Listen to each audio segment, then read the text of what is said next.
નમસ્કાર, ગુજરાતના સૌથી મોટા ઓટીટી પ્લેટફોર્મ બીબી ન્યૂઝ ગુજરાતમાં હું સુભાષ આપનું સ્વાગત કરું છું. સાંભળીએ આજના મુખ્ય 10 સમાચાર. અમરેલી લેટર કાંડ મામલે દિલીપ સંઘાણીએ ભૂપેન્દ્ર પટેલને લખેલા પત્ર મુદ્દે પરેશ ધાનાણીએ વળતો પ્રહાર કર્યો.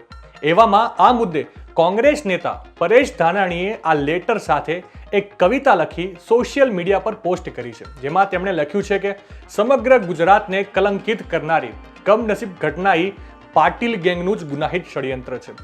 સિટિંગ જજને તપાસ સોંપો અને હાલ ગુજરાત ભાજપના ગુરુ તથા બંને ચેલકાઓના સત્વરે નાર્કો ટેસ્ટ કરાવો.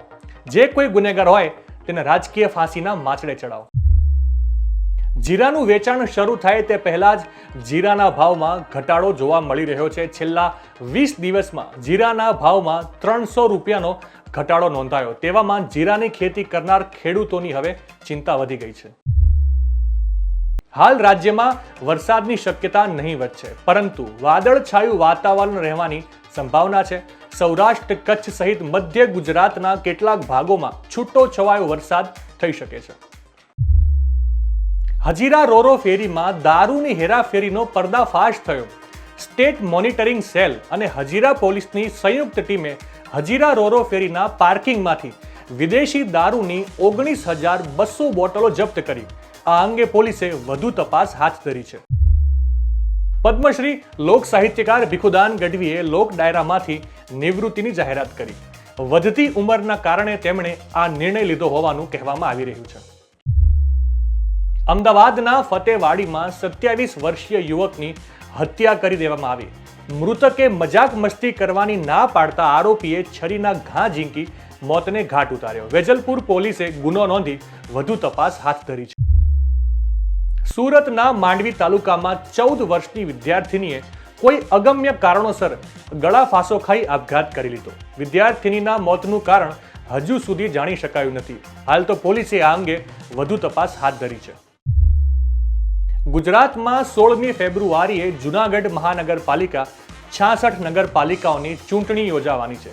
ચૂંટણી પૂર્વે ઉમેદવારોની પસંદગી માટે ભાજપે તમામ નગરપાલિકાઓમાં નિરીક્ષકો મોકલી નામની યાદી તૈયાર કરવામાં આવી હોવા છતાં ઉમેદવારોની જાહેરાત કરાતા જ અનેક પાલિકાઓમાં ભડકો થયો છે. ટિકિટ કપાવવાના કારણે કેટલાક ભાજપના સભ્યોએ રાજીનામા ધરી દીધા છે અને અનેક પાલિકામાં બળવો કરી અપક્ષ કે અન્ય પક્ષમાં ઉમેદવારી નોંધાવી દીધી છે. આજે ફોર્મ પરત ખેંચવાનો અંતિમ દિવસ છે, ત્યારે અંતિમ કલાકોમાં પણ ભાજપે ડેમેજ કંટ્રોલ કરવા મનામણાના પ્રયાસો યથાવત રાખ્યા છે. ગાંધીનગરના એક યુવક દ્વારા સોશિયલ મીડિયામાં એક ગ્રુપ બનાવીને ગુજરાત યુનિવર્સિટીની બીકોમ સેમેસ્ટર 1ની પરીક્ષાના પહેલા પ્રશ્ન પેપર વેચવાની ઓફર કરાઈ હતી. એનએસયુઆઈ દ્વારા આક્ષેપ કરાયો હતો કે એક યુવાને 100 વિદ્યાર્થીઓ પાસેથી વિદ્યાર્થી દીઠ 300માં એક પેપર આપવાની ઓફર કરી હતી. રૂપિયા 30,000 લઈને પેપર આપવાનું નક્કી થયું, પરંતુ 60 વિદ્યાર્થીઓ જ પ્રશ્નપત્ર લેવા માટેની રકમ ચૂકવી હતી, જ્યારે બાકીના 40 વિદ્યાર્થીએ નક્કી કરેલી રકમ ન ચૂકવતા પ્રશ્નપત્ર અપાયું ન હતું. અમદાવાદમાં પોલીસ પર પથ્થર ફેંકવાની ઘટના સામે આવી છે. શહેરના ગુલબાઈ ટેકરા વિસ્તારમાં ડીજે બંધ કરાવવા ગયેલી પોલીસ સાથે બોલાચાલી બાદ ઝઘડો થયો હતો.